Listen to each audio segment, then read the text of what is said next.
As a friend of, are we on? As a friend of one of mine once said, you're going to be famous for the bars you've owned, Williams, nothing else. And that's okay when you can bring Katie Lang on stream. I'm very impressed by the comments we've heard tonight, and certainly the point that's made by Gordon Price and Dr. Freeman about us being at this critical juncture, I think is absolutely right. And I found myself thinking about that southern part of our region. I was their first planner. I have such ancient stuff around this town. I started as the planner in Delta before the tunnel was built. My God, what an age I am. But it's so. So I wanted to give a bit of an historical background about the people and things that influenced me as I was in my youth and was in SCARP and taught here ancient times ago. And I wanted to reflect on our first substantial planning agency in this region. And most of you probably aren't familiar with it. It's called the Lower Mainland Regional Planning Board. And it was essentially led by two great Canadian planners, Jim Wilson, who was a Scot and an engineer, and who was trained in planning at Chapel Hill and worked in the TVA before he came here. And Alistair Crerar, who probably, to my mind, has been our greatest civil servant in this province, and a deputy minister, and worked with Alan McEachran in Ottawa. And these men were my great mentors as I began to learn something about planning in the region. And so my first planning job was with the Lower Mainland Regional Planning Board. And I'm going to tell you how it came about. There was at the end of a corrupt coalition government, that has a ring to it, of Tories and Liberals in the day. And it was called the Coalition. And they all knew it was over, that they were going down to defeat in 1952. And so the spoils were there to be reaped. An old friend of mine was a Tory, a red Tory, who founded the Community Planning Association for this town and this region, Tom MacDonald. And Tom was an active Tory, and the spoils were available to him. An island, crown land, water rights, licenses. It was all on the table as they were going out. And Tom MacDonald said, you know what I want? I want a regional planning board for the Lower Mainland. In that whole corrupt crowd, he was the one that said, I want something in the public interest for this region that I care about. And that would have been 1950 or something like that. And that is the pioneering planning agency for this valley. And so that drawing that Andy showed us earlier, our whole park system in this region was a result of their work. Essentially all of it. The first dialogue around urban sprawl in Surrey and elsewhere, and in Delta, where I worked, was out of them. And on it goes. So I really wanted to sort of show how much I revere that. The industrial survey they did, and the whole idea of cities or towns in a sea of green. And so the forerunner of the ALR, all of it came out of Jim and Alistair and the crew that worked there. And it's something that most of us don't think about anymore. And thinking about those human resources in planning that had a huge impact on this region.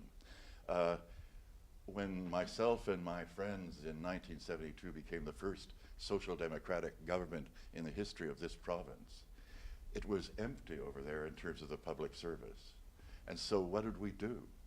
We brought all the planners that we had worked with in the Lower Mainland over to Victoria.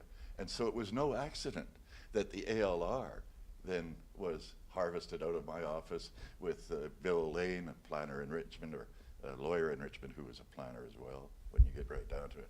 And so the integrated resource management system that we've evolved in this province came out of those people.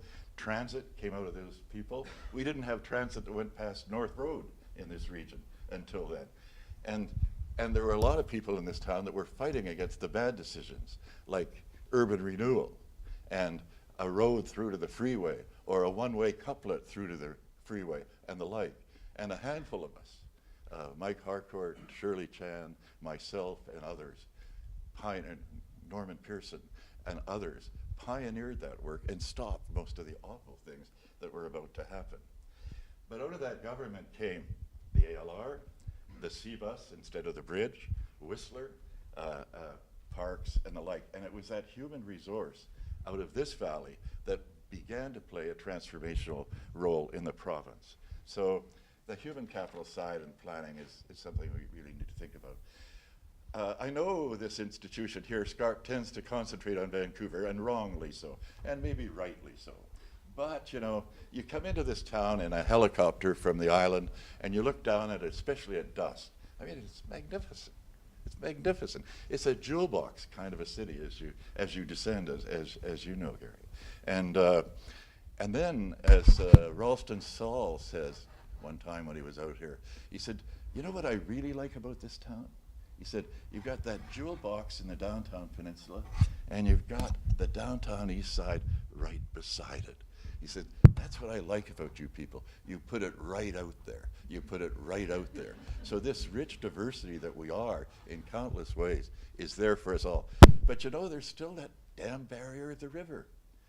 So many people in the Burrard Peninsula have no idea what it's like south of the river.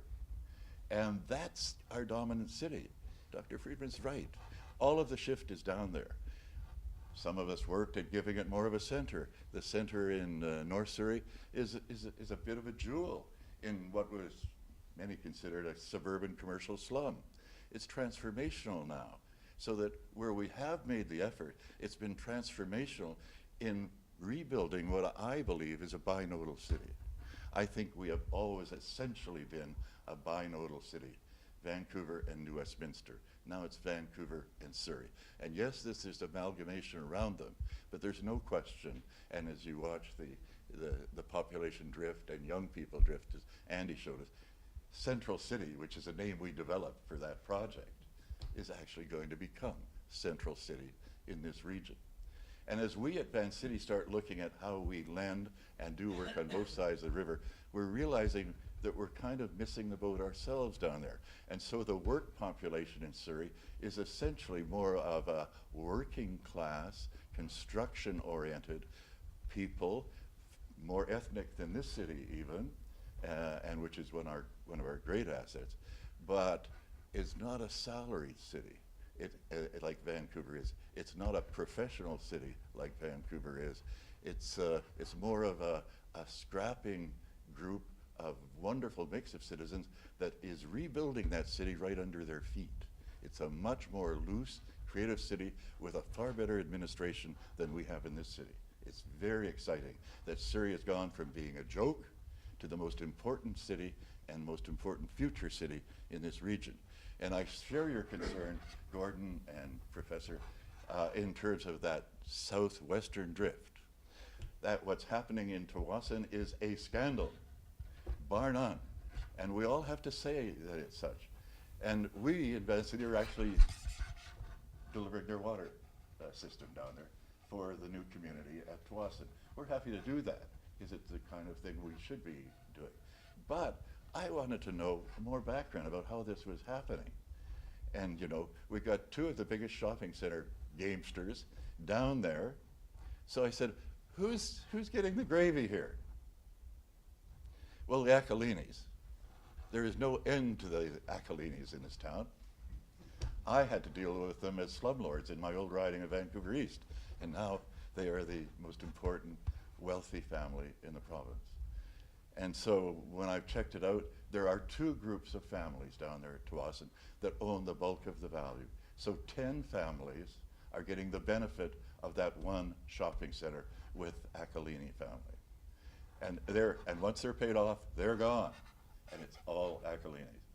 And then the same thing next door with the Ivanhoe Cambridge thing, 10 families. Come on now. Don't we need to consider the question of equity and fairness in terms of this game? And then when you think about this extreme thing out there on the edge of the world out there, and all of the problems that Gordon has mentioned,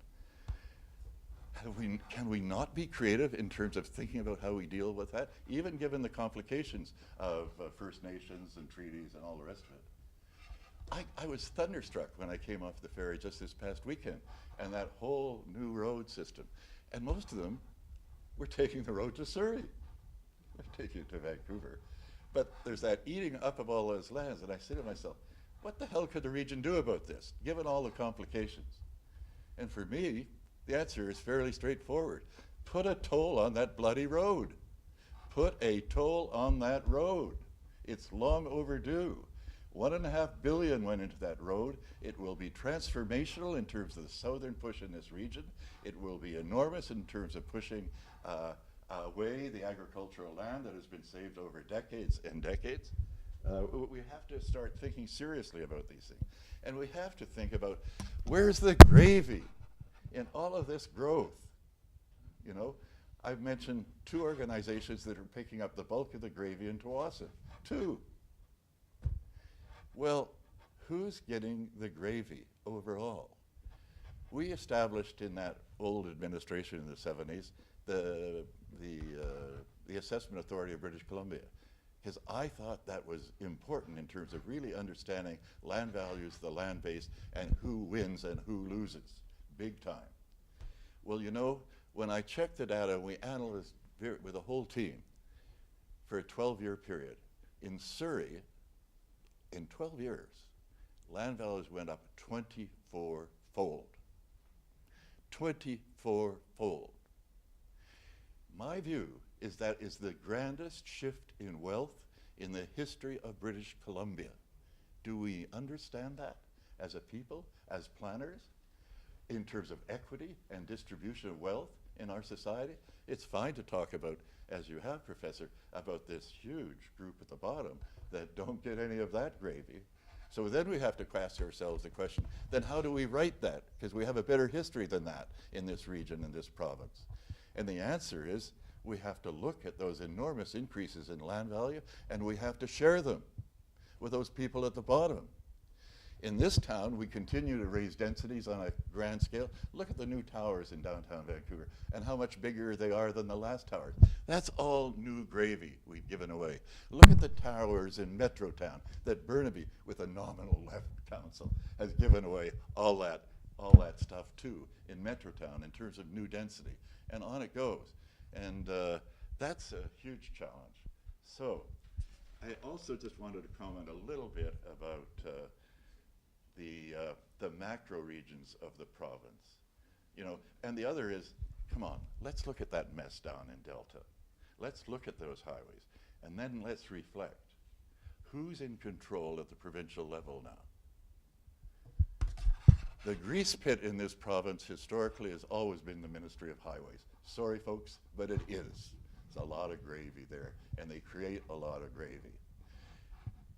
Who's dominating the Premier's office now? Who's the Deputy Premier? Highways people. He's been around there forever, that guy. Well beyond his retirement age, but I shouldn't complain about that. And the Finance Ministry. Who's controlling the Finance Ministry in this province? Highways staff. All of them nice folks. That's a big change in Victoria. They used to be kept in their cages, those highways engineers. So they wouldn't, that's a planner talking. But so that's serious stuff, and that really has to be dealt with as a collective people in this province. Then I just want to talk about macro regional planning. Look, you saw that map of Andes. That big stripe down the middle that votes one way, and stripes on the eastern end and the western coastal area that votes another way. That entire dry belt of the interior, where they actually speak in a slower pace, unlike us coastal people that yammer away. It's a different territory.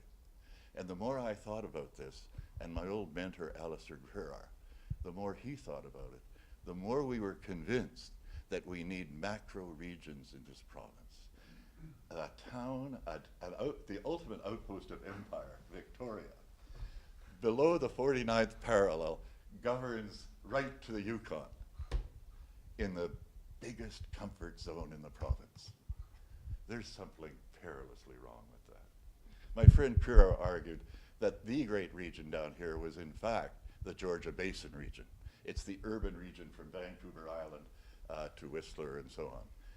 And I would argue that the macro regions of this province, from the coast to the dry lands of the interior and the Okanagan and the Kootenays, desperately need macro regional government in order to decentralize a system that has become sterile and has violated the real beauty and grandeur of this province and the potential of this province for far too long. We really have to think at a macro regional level, and then we would be freeing the people in the regions of this province that desperately needed to be free and away from that little town south of the 49. Thank you very much.